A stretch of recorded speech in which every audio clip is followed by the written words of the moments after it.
Cie dua tiga. Apa kabar Anda semuanya? Mudah-mudahan tetap semangat berjualan, berwirausaha. Halo guys. Pada kesempatan ini kita akan mewawancarai seorang pengusaha pramuka. Beliau menggeluti dunia pramuka sudah sekian puluh tahun, dari zaman rumahan sampai menyewa toko kecil, kemudian sewa satu toko, kemudian sekarang sudah menjadi 2 toko, dari 1 lantai menjadi 3 lantai. Bagaimana kisah beliau? Kita simak.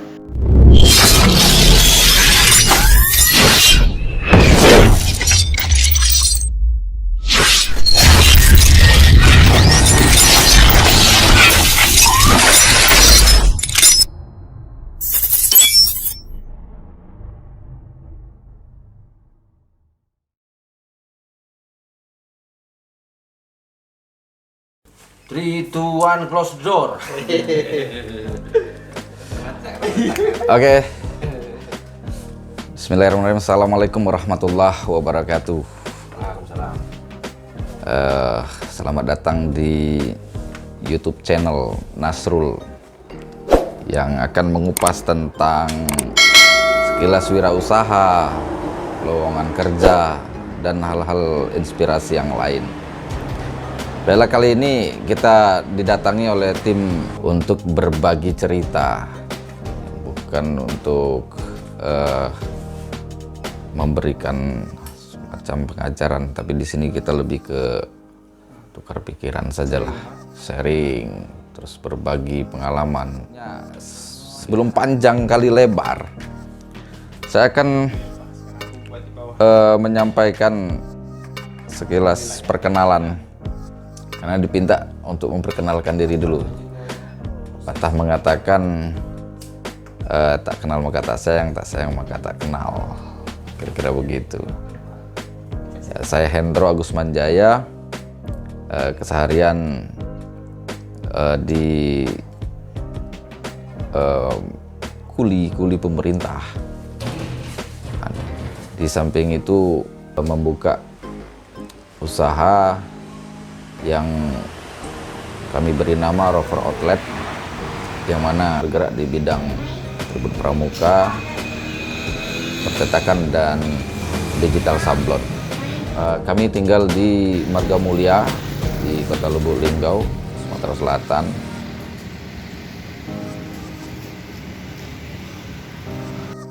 Bersama seorang istri dan dikaruniai 3 orang anak. Kalau untuk aslinya Bengkulu loh, Kepahyang. Jadi ada yang nonton channel ini dari Kepahyang, salam dari saya. Pada seharian di Outlet Pramuka ini untuk mengatur sistem perjalanan proses operasionalnya itu dikelola oleh istri saya dan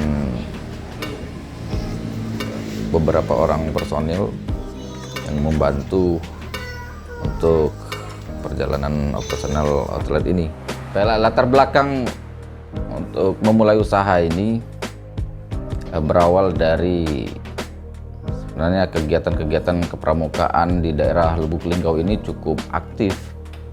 Musirawas Utara, areal sini. Maka dari itu, selain memang kebutuhan di daerah sini, cari uang di organisasi, cari uang di pramuka. Nah, ini sebenarnya kata-kata tidak bagus gitu ya. Oh, cari uang di pramuka gitu. Nah, tapi ini saya putar balik, memang saya cari uangnya di pramuka gitu. Dengan jalan begini. Jalannya kita siapkan kebutuhan apa yang dibutuhkan oleh organisasi itu gitu. Tidak hanya pramuka sebenarnya.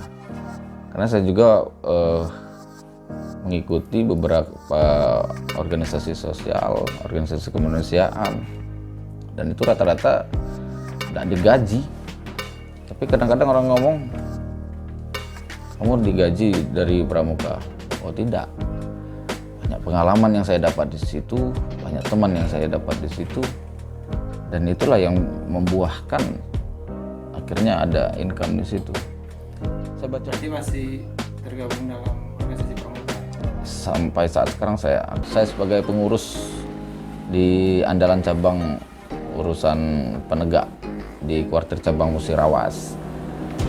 Nah, untuk di Lubuk Linggau membina di salah satu pangkalan di SMP IT Anida, yang mana itu tergabung juga di dalam satuan komunitas pramuka sekolah Islam terpadu. Kalau usaha ini baru berdiri, kalau buka toko itu di 1 Januari 2017.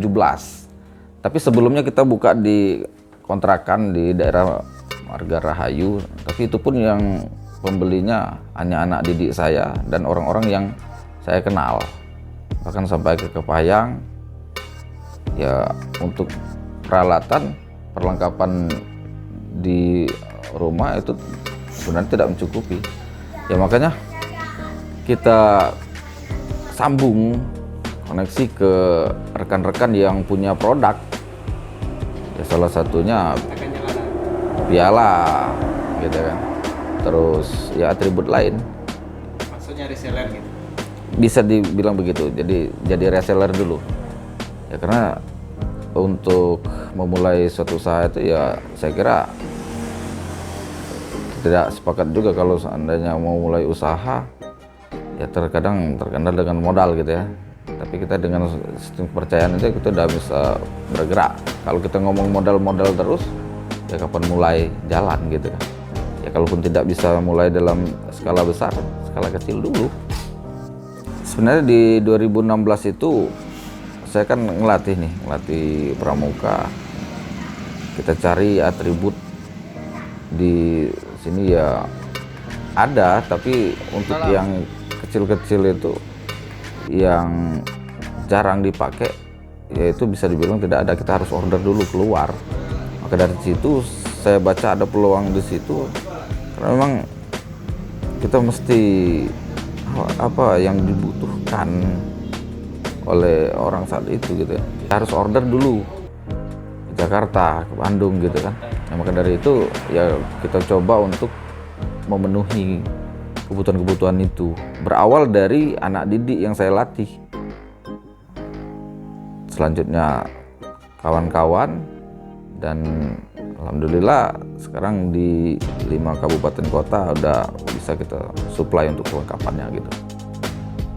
Ya, berawal dari barang-barang yang dipenuhi di etalase itu ditumpuk-tumpuk aja. Yang penting kelihatan rame gitu.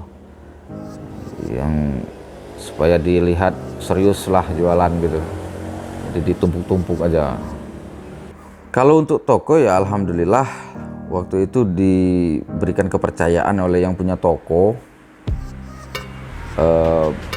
bermodal ya 500.000 lah, minta waktu dari 11 juta, minta waktu itu enggak saya 3 bulan minta waktu untuk memenuhi itu sambil cari jalan. Ya qadarullah dalam bulan pertama kita udah bisa untuk pembayaran kontrakan itu. Ya Nggak pakai dana finance itu nggak ya? Ya alhamdulillah tidak, karena pada saat itu ada event besar juga di salah satu kabupaten yang mana itu ya saya tidak bilang kebetulan, karena memang itu udah proses, udah skenario-nya dari Allah.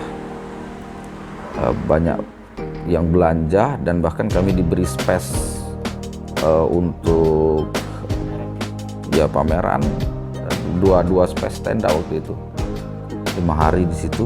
Jadi ada 42 space tenda itu, ada dari Bandung, Jakarta, bahkan Padang, Bukit Tinggi, Pekanbaru. Dari event itu bisa terbayar ruko gitu?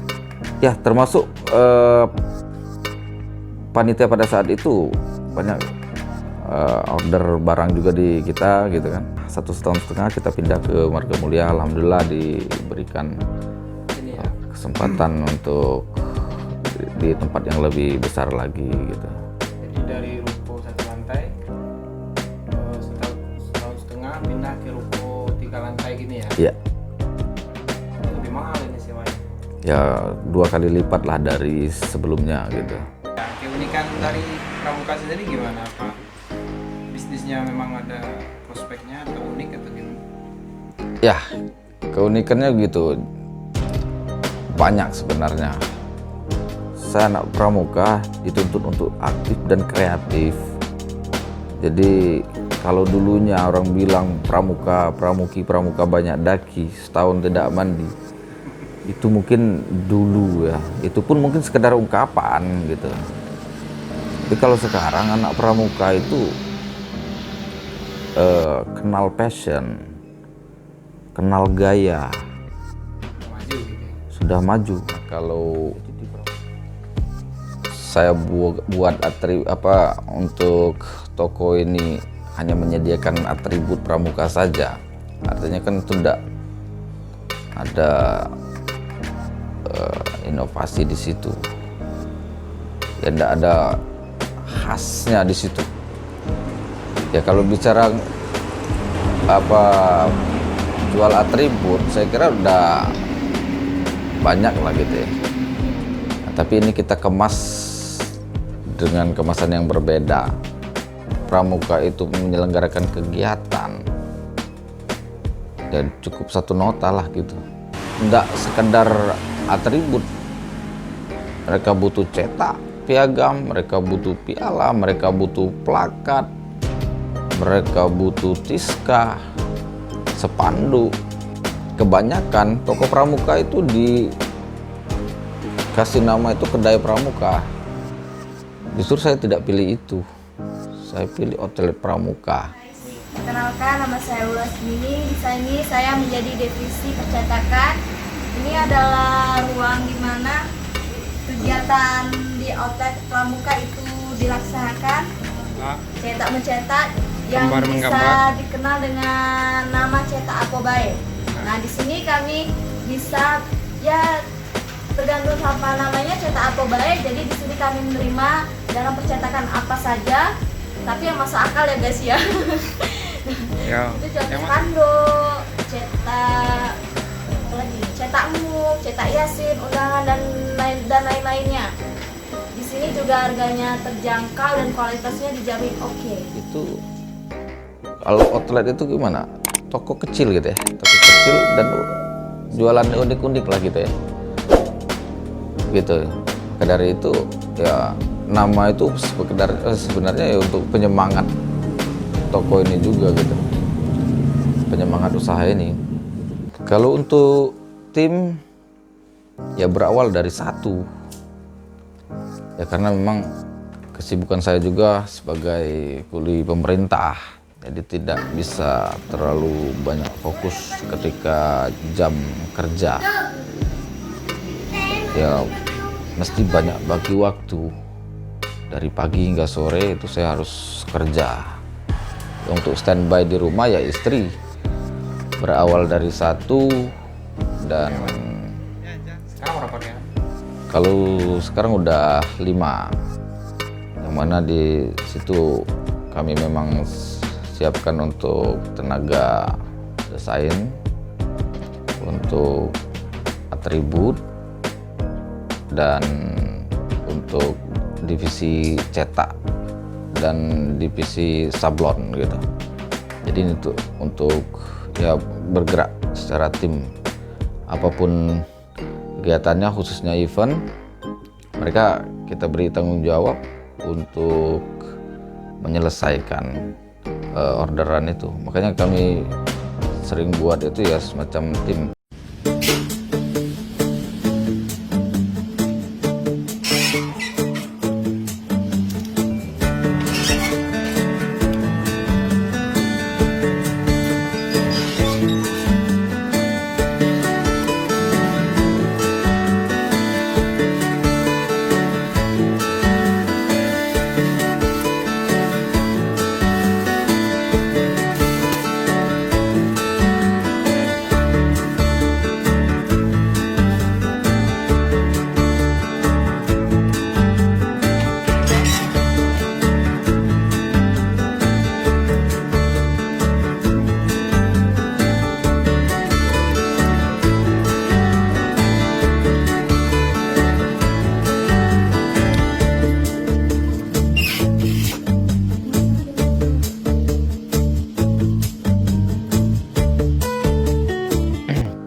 Kalau untuk cabang, kita baru buka di area Musirawas, tepatnya di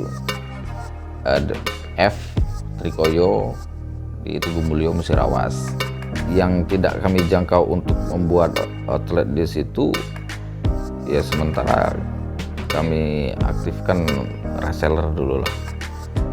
Ya, saya masih berkeyakinan kalau bisnis perlengkapan pramuka ini, selagi Undang-Undang 12 tahun 2010 tentang kegerakan pramuka itu masih berlaku, seolah outlet ini tidak tutup.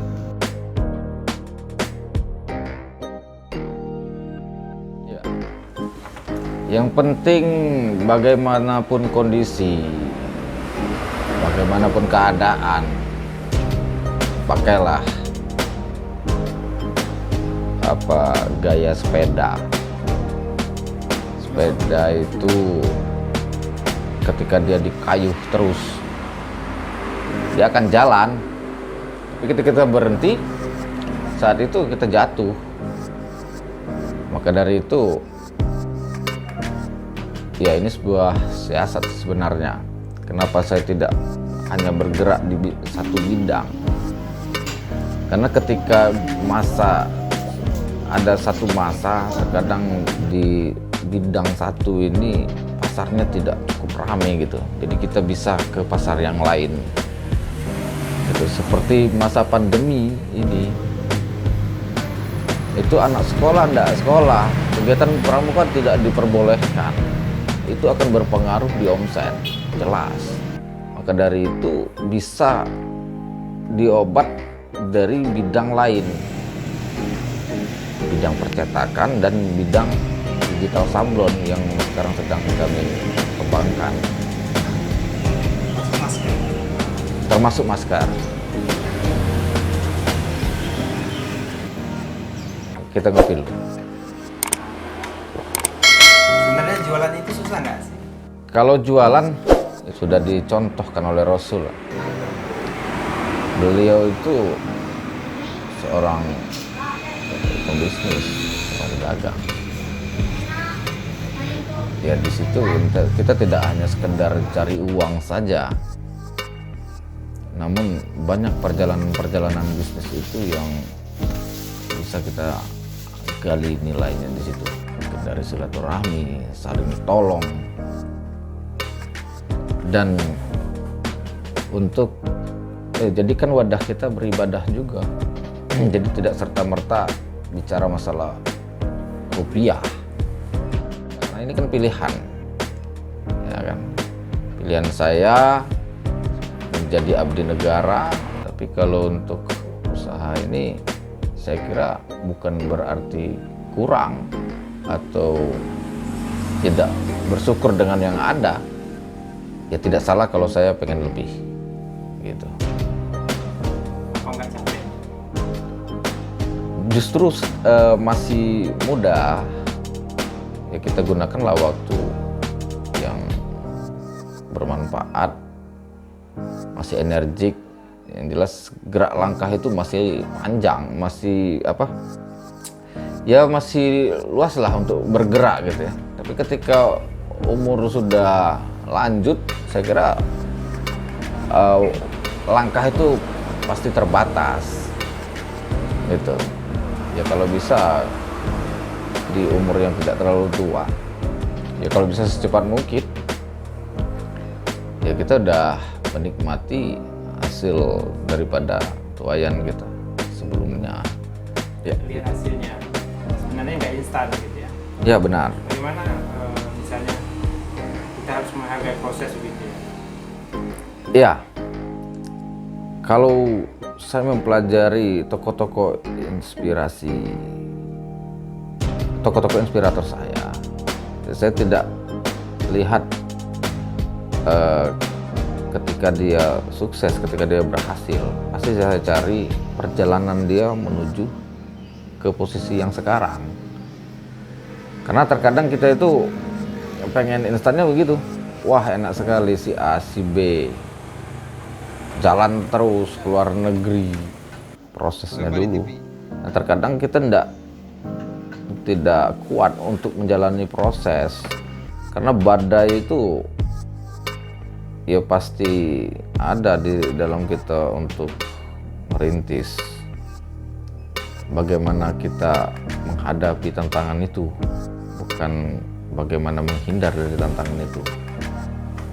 Pastinya setiap orang-orang yang sudah sukses itu mereka sudah melewati badai, halang rintang apa segala macam, udah pasti udah kanan gitu. Ketika kita jatuh dan kita bangkit kembali, itulah posisi kuat. Andaikan ada baiknya kita bertransaksi, tolong bicarakan kepada teman-temannya sebanyak-banyaknya. Tapi ketika itu ada cacatnya, tolong katakan ke kami untuk kami perbaiki. Oke, ini saja yang dapat kami sampaikan dengan berbagai kekurangan. Tetap semangat menghadapi perjalanan hidup ini, dan kita berdoa. Oke. Assalamualaikum warahmatullahi wabarakatuh.